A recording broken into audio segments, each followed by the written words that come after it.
Bismillahirrahmanirrahim. Assalamualaikum warahmatullahi wabarakatuh. Halo anak-anak sekalian, perkenalkan nama saya Suri Ainun Hutapea. Saya adalah mahasiswa PPL STAI UISU Pematang Siantar yang akan menggantikan sementara Ibu Nurlia Saragi yang mengampu mata pelajaran SKI atau Sejarah Kebudayaan Islam kelas 9. Berikutnya saya akan membagikan materi kepada kalian. Tolong disimak baik-baik ya. Cekidot. Kerajaan Islam di Jawa. Apa-apa saja ya? Yuk simak videonya. Yang pertama, Kerajaan Demak.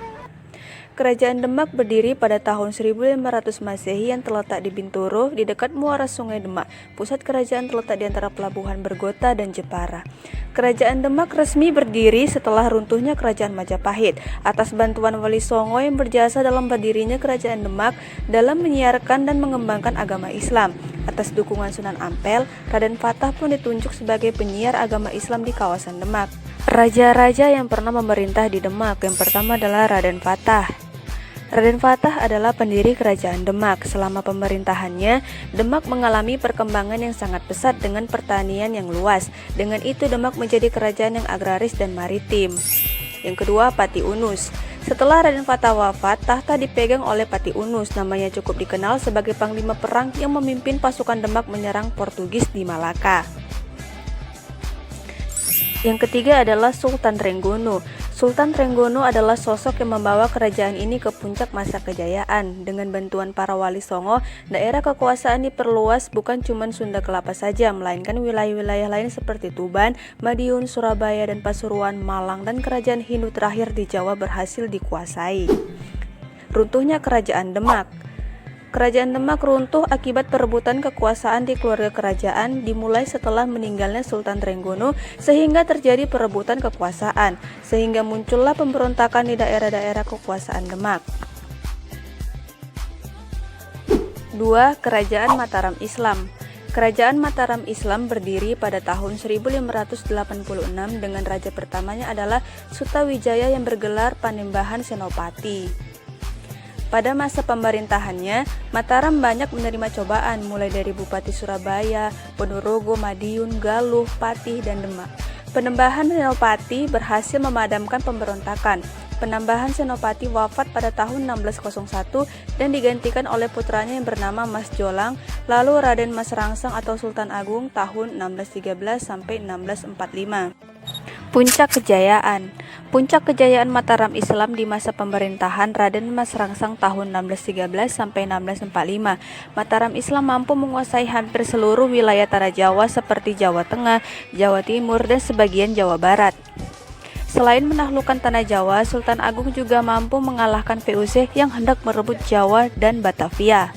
Runtuhnya Kerajaan Mataram Islam. Kemunduran Mataram Islam berawal saat kekalahan Sultan Agung merebut Batavia dan menguasai seluruh Jawa dari Belanda.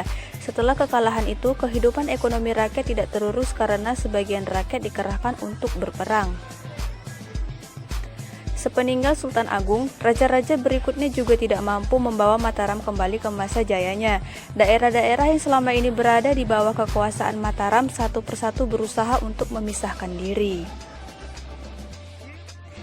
3. Kerajaan Cirebon. Orang di balik mulanya Kesultanan Cirebon adalah Sunan Gunung Jati atau Syarif Hidayatullah. Sebagai anggota Wali Songo, Syarif Hidayatullah memusatkan penyebaran agama Islam di Jawa Barat, kemudian beliau membangun masjid di daerah Cirebon. Saat pemerintahan diserahkan kepada Syarif Hidayatullah, beliau memerintah Pangkuati dan mengembangkan daerah Cirebon menjadi kerajaan. Masa kejayaan. Kesultanan Cirebon mencapai masa kejayaan pada saat Syarif Hidayatullah. Kerajaan Cirebon memiliki perkembangan yang sangat pesat. Perkembangan ini juga mempengaruhi perkembangan dan penyebaran Islam dengan dukungan letak yang strategis, pelabuhan yang ramai, dan sumber daya alam dari daerah pedalaman. Keruntuhan Kerajaan Cirebon.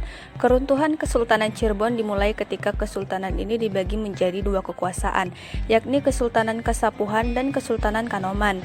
Perselisihan antara kedua kesultanan dan adanya campur tangan politik VOC Belanda yang saat itu menduduki Indonesia membuat Cirebon runtuh secara perlahan. 4. Kerajaan Banten. Pada tahun 1525, Kesultanan Banten berdiri pada era pemerintahan Maulana Hasanuddin. Kesultanan Banten mengalami kemajuan pesat dan semakin memperjelas jati dirinya sebagai pusat penyebaran agama Islam ke seluruh wilayah Pajajaran, bahkan sampai ke beberapa wilayah di Sumatera. Puncak kejayaan. Kejayaan Banten mencapai puncak kejayaan pada masa pemerintahan Sultan Ageng Tirtayasa. Hal-hal yang dilakukan oleh Sultan Ageng terhadap kemajuan kerajaan Banten adalah: 1. Memajukan wilayah perdagangan Banten berkembang sampai ke bagian selatan Pulau Sumatera dan sebagian wilayah Pulau Kalimantan. 2. Banten dijadikan sebagai tempat perdagangan internasional yang mempertemukan pedagang lokal dengan para pedagang asing dan Eropa. Runtuhnya kerajaan Banten. Terjadinya perang saudara antara Sultan Ageng Tirtayasa dengan Sultan Haji karena Sultan Haji menjalin hubungan akrab dengan Belanda. Kemenangan Sultan Haji merupakan kehancuran kerajaan Banten karena berada di bawah pengawasan pihak Belanda. Sultan Haji hanya sebagai lambang belaka oleh Belanda. Baiklah, demikian penjelasan saya mengenai kerajaan-kerajaan yang ada di Pulau Jawa. Selanjutnya, Ibu akan memberikan kalian tugas berupa membuat kesimpulan dari penjelasan saya tadi, kemudian ditulis di kertas. Jangan lupa untuk menyantumkan nama, kelas, serta mata pelajarannya. Selanjutnya difoto, lalu kirim ke grup WhatsApp ya. Dan jangan lupa untuk mengisi absennya. Saya tunggu tugasnya ya anak-anak. Terima kasih sudah menonton. Semoga ilmunya bermanfaat. Wabillahi taufiq wal hidayah. Wassalamualaikum warahmatullahi wabarakatuh.